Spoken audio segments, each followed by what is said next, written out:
Hey, Marcus, what's up? Hello, Brian. Nice to see you again. Again, right? So let's see. Markus Pfeffer. Yes, right. I remember the last time you said Pfeiffer. I know Pfeiffer is a common name in American. Actually, yeah, it's Pfeffer like pepper in English. So Yeah. I'm Sergeant or Dr. Pepper, whatever. However, indeed, Dr. Pepper would be right because I got a PhD in business administration, actually. Cool. Yesterday I kept on saying, make sure you say Pfeffer. Make sure you say Pfeffer. So Yeah. pretty cool. So tell me a little bit about Barnabas Sky, Over the Horizon, new album on Pride and Joy, comes out August 22nd. Tell me a little bit, the making of it.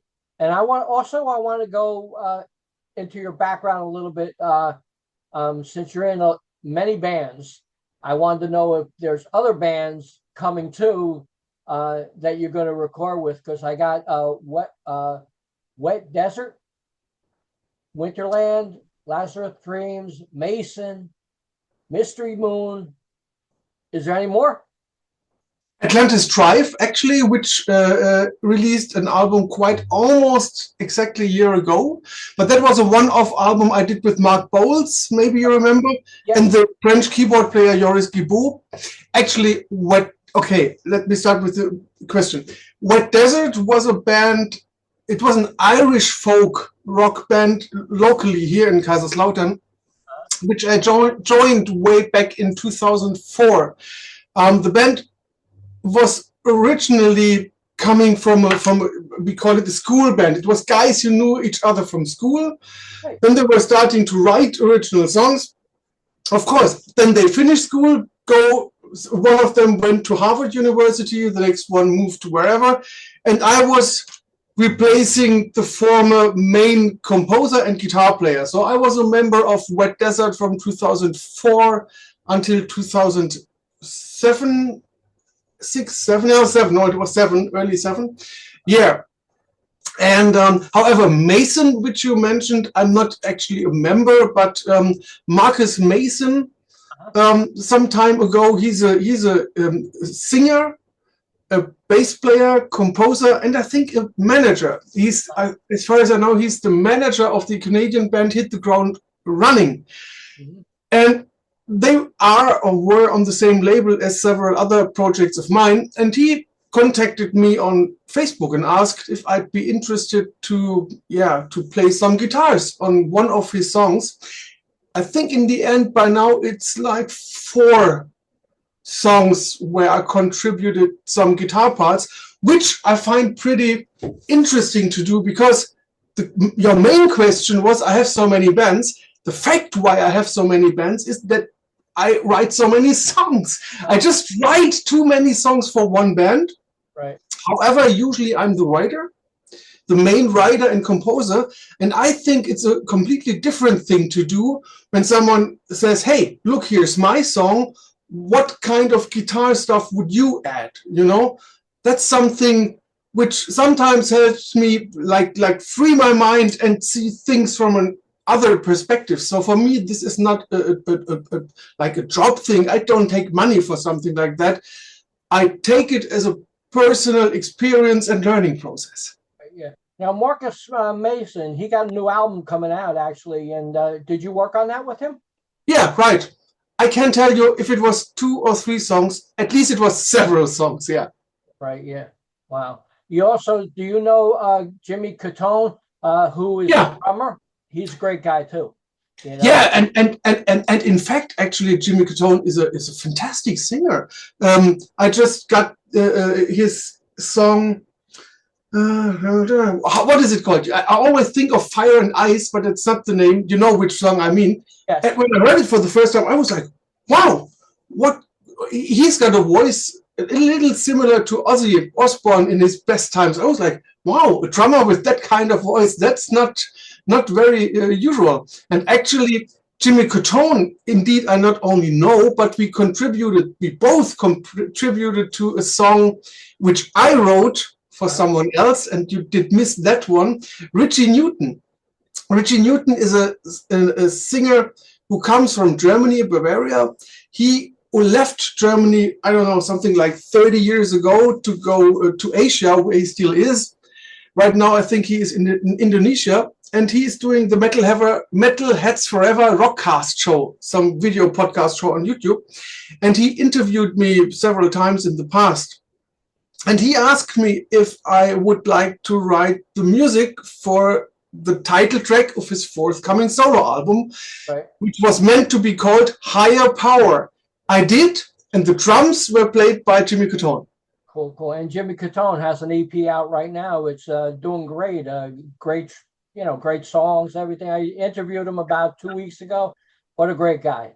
Absolutely. You see, I need to wear my glasses because I'm really, it gets on my nerve because I forgot how the song is called. That's so terrible. Okay, yeah. Yeah, and Barnabas Sky, we're speaking about Barnabas Sky's third album. Barnabas Sky itself came to life during the first pandemic. Right. Yeah, because everyone was sitting at home. And in early 2021, I think, yeah, I was thinking to myself, what am I going to do with all of my free time? I've got a 9-to-5 job. But when I got that finished, and on the weekends you were not allowed to leave your apartment, I was thinking, what am I going to do? And I just had an idea of a guitar riff, and I thought, wow, this sounds like Tyketto, which was my very favorite band, and Danny Vaughn, my very favorite singer, when I was like 17, 18. Right, yeah. So I thought to myself, why not write to Danny Vaughn and ask him if he would like to record and write a song with me. Mm-hmm. In fact, I was fearing that someone of his prestige would say, who the fuck is Markus Pfeffer? I don't care about that, So, and that was maybe a good hint for someone in a similar situation. I did not only write an email, I wrote this email asking this, but I also added 2 links to Lazarus Dream songs and videos. I said, okay, if you want to know what I'm doing and if you want to know what kind of level I'm playing and working on, check these videos by Lazarus Dream. This is what you might expect coming from me. So that most definitely helped to convince people like Danny, he was the very first one, to work with me on the Barnabas Sky album. And indeed, after Danny said yes, which was a dream and still is a dream come true for myself, that was the start of the Barnabas Sky project, which by now actually made me finish the third album with different singers that I adore. Cool, cool. I mean, I listened to the new album over and over again, even though it's, I got it in advance. Some of the singers I didn't know, but when I heard them, I was amazed. Like some of them guys, what vocals, it just blew me away. And like I said, some of my favorite songs were done on this album with singers I don't know. But once I listened to it and I said, wow, then I had to do some research on them singers. So yeah. I got to learn a little bit, I don't know everything. So I got to learn about the singers and stuff like that. And like I said, my favorite songs are everyone, but there are particular ones I favor a little bit more with the vocals, I'm really glad that you say that, because even if you didn't mention it, I think you wrote it a few days ago, that the title track was one of the songs which really blew you away. Yeah. And indeed, the title track is sung by a guy not many people know. His name is Deibys Artigas Venegas. That's the full name, or Deibys Artigas is the short version. Deibys is a very young guy. I think he turned 30 years, so he could be my son, actually. He turned 30 years old, I think 2 years ago or something. I started working with him, and he is singing a song on the previous Barnabas Sky album too, because a guy I know who is writing for the German RockEyez magazine, I know him since the late 80s. He was writing me an email some years ago and said, hey, I know you're only working with all these well-known singers and big names, but listen to this guy. He sent me a YouTube link for a band called Preincarnation. That's a German band featuring this singer from Venezuela. And he said, why not give this young guy the chance to join in, because he's simply mind-blowing. And yeah, end of story is clear. I was seeing that, I was like, wow, what a voice, what a guy. So of course I contacted him, he was in, and actually, to be honest, this song Over the Horizon was already finished for the last album. Also the song with Connie Lind, who you also might not know. He is a Swedish singer. He used to be in a band called Amaze Me. That's a melodic rock AOR, yeah, a band not many people know, but insiders really value from the late 90s. And that song was also meant to be on the last album, but the label and myself, we decided not to overload the last album, so we kept these two songs, which were already finished like 3 years ago. And I really decided to call the album Over the Horizon, to have this not so well-known singer be the singer featured on the title track, to emphasize that you don't necessarily have to be a big name, you know, to get the title track, but this underdog gets it, because the song is really mind-blowing. And you see behind me, I had this graphic thing concerning the title in my mind, which an artist from Argentina actually did.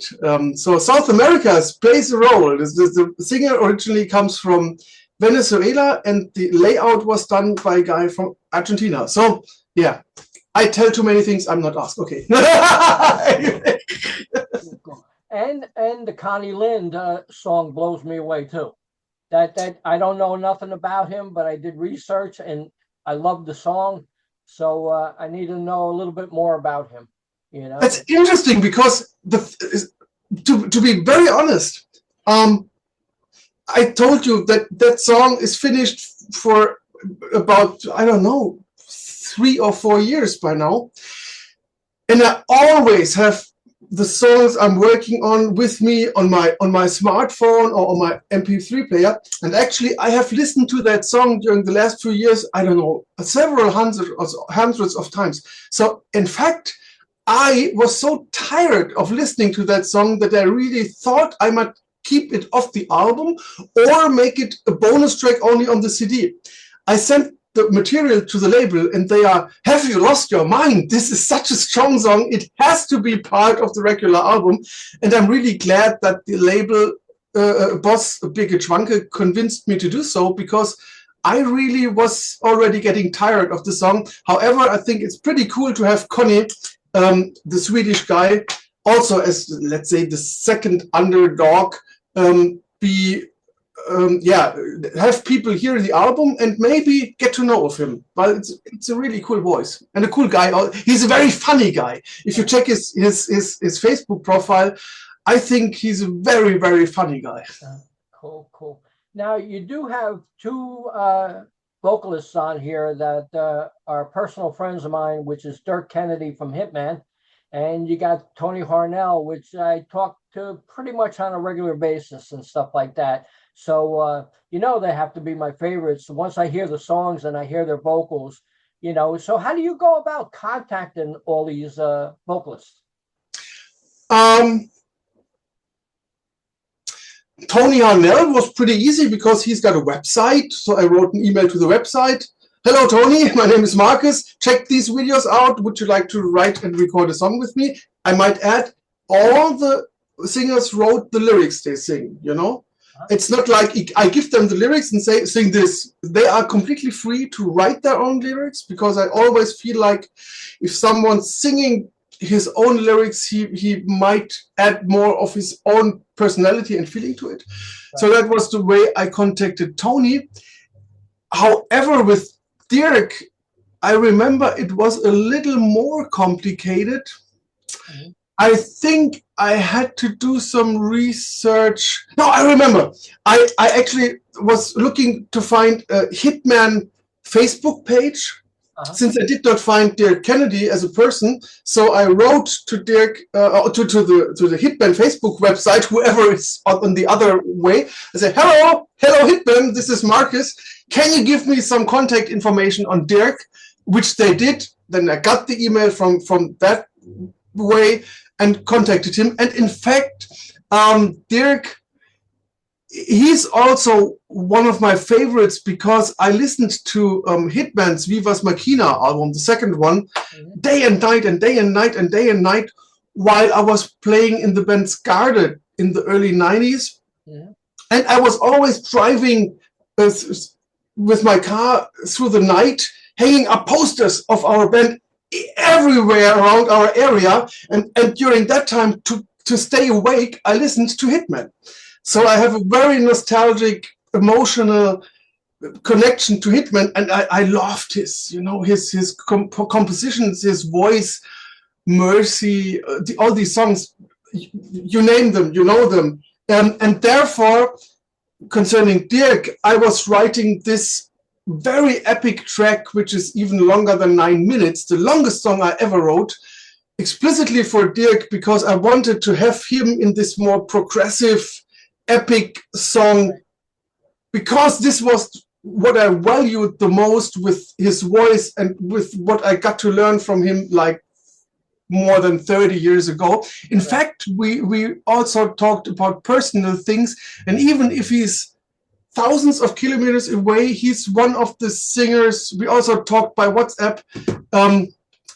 I had quite a hard time during winter.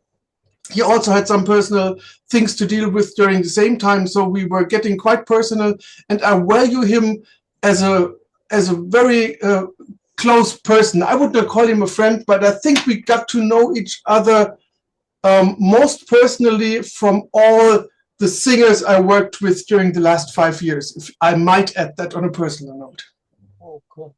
Well, I got lucky because, like I said, I think I told you before, I worked for a magazine. I got to see Hittman live at the Cat Club in the 80s.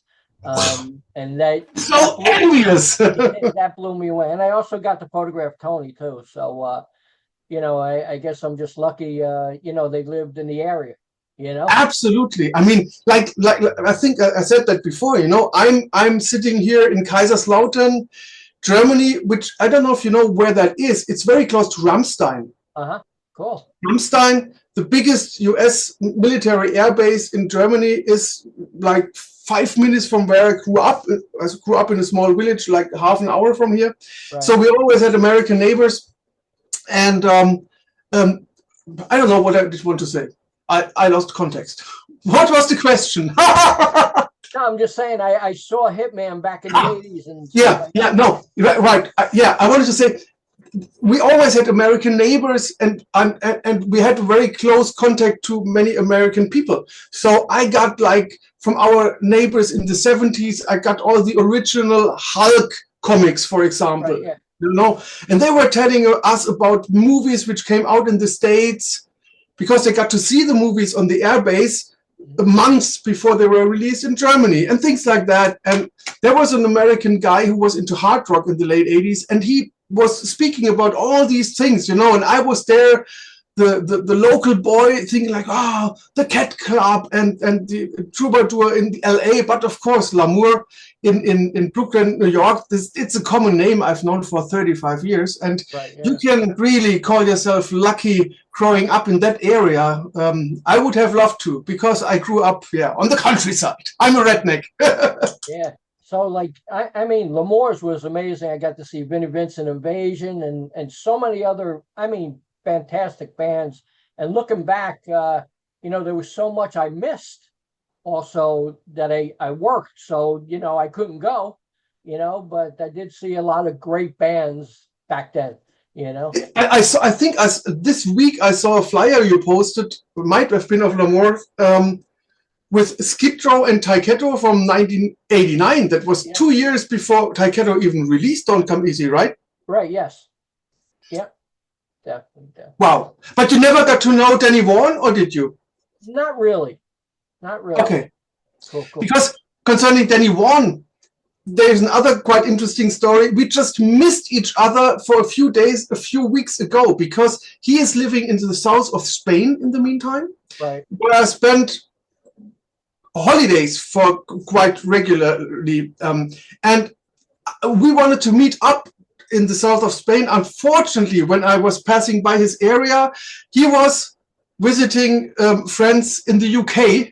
So we just missed each other with a few days. And in fact, we personally met each other 11 years ago once when my band Winterland was supporting Tyketto in Manhattan. wow, wow. So with this album, was there any vocalists you wanted, but it just didn't connect?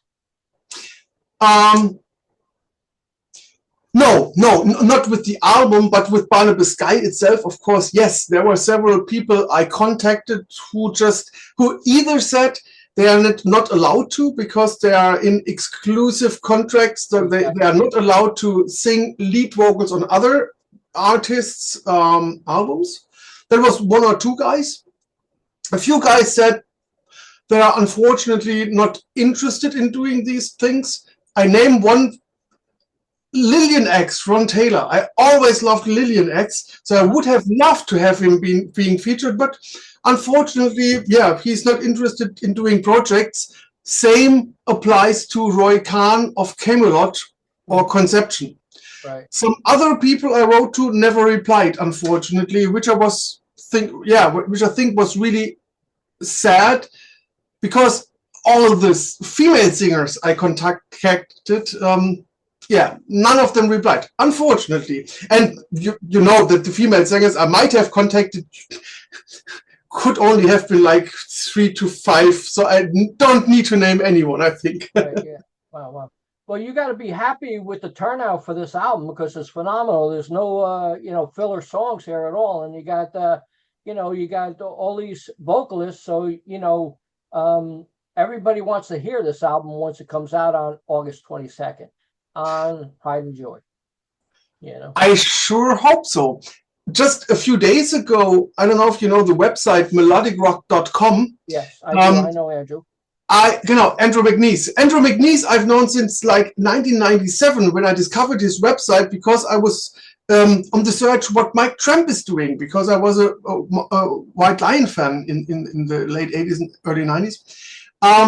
And he has this melodicrock.com notice board, and someone really posted, hey, there's news from Barnabas Sky, and he had a misspelling. He wrote Barnabas, like B-U-S. Yeah. Many people write that. However, I have to correct Barnabas only with A's. It's a name. It's a biblical name. It's out of my English to explain who this guy was, but it was a person. It was not Barabbas, in whose place Jesus Christ was sent to be crucified. That was Barabbas. That was someone else. That was a bad guy. Barnabas was a good guy, and the meaning of the word Barnabas is son of consolation. Mm-hmm. Cool.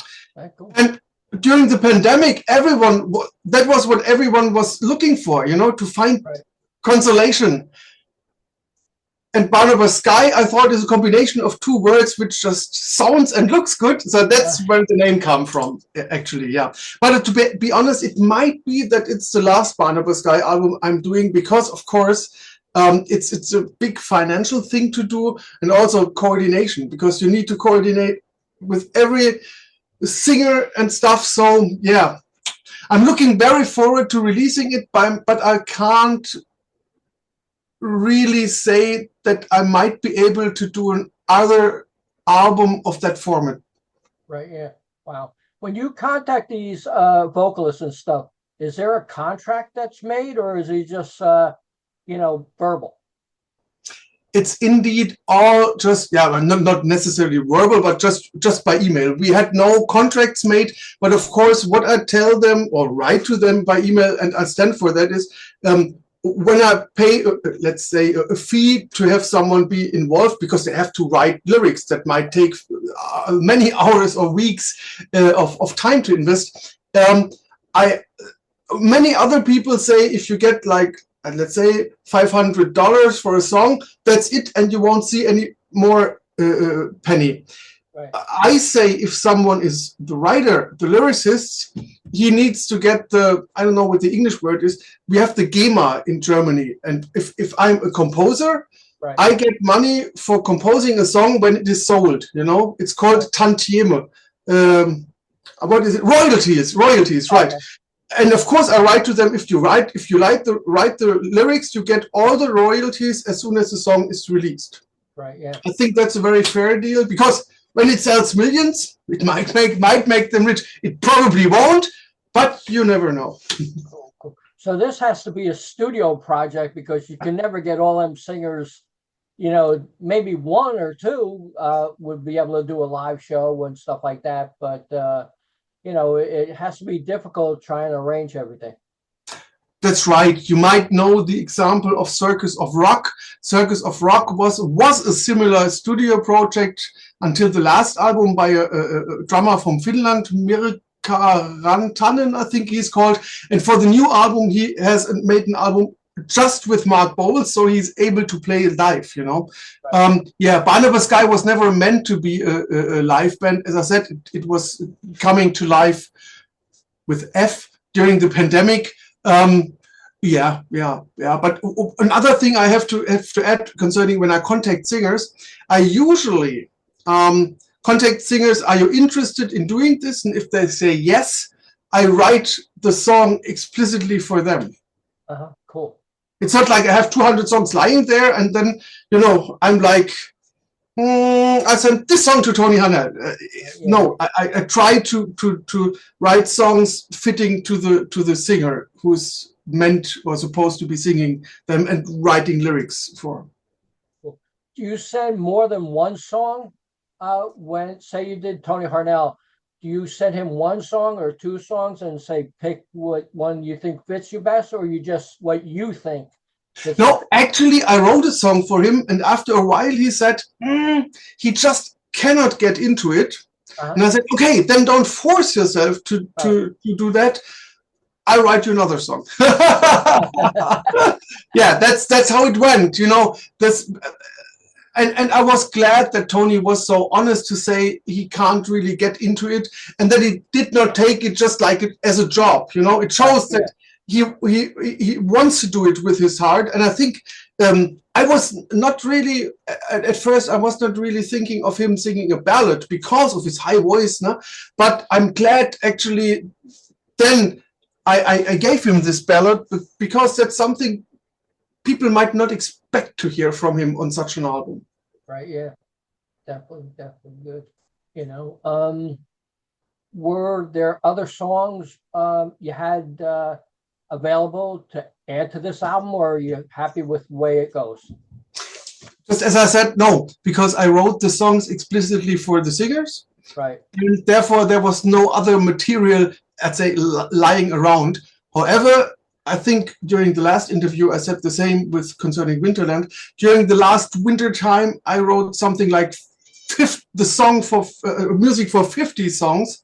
So it's not like I have no new material, but I usually, when I write a song without knowing what will happen to this song, and I write a second song a few days later, I usually immediately decide, okay, will this become a new Lazarus Dream, Winterland, or Mystery Moon album, you know? Cool.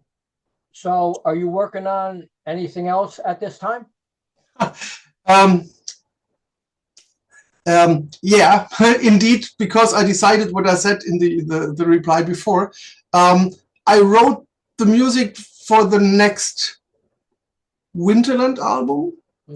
I wrote the music for the next Mystery Moon album. And both singers, Stefan Hugo of Winterland and Rob Lundgren from Mystery Moon, are right now starting to work on lyrics. Rob Lundgren already has recorded a song for the next album, which is, I'd say, a little more instant and a little more melodic than what we did with the album before. And it might become the opener. It's called Way Beyond. maybe we speak with each other like in a year or so.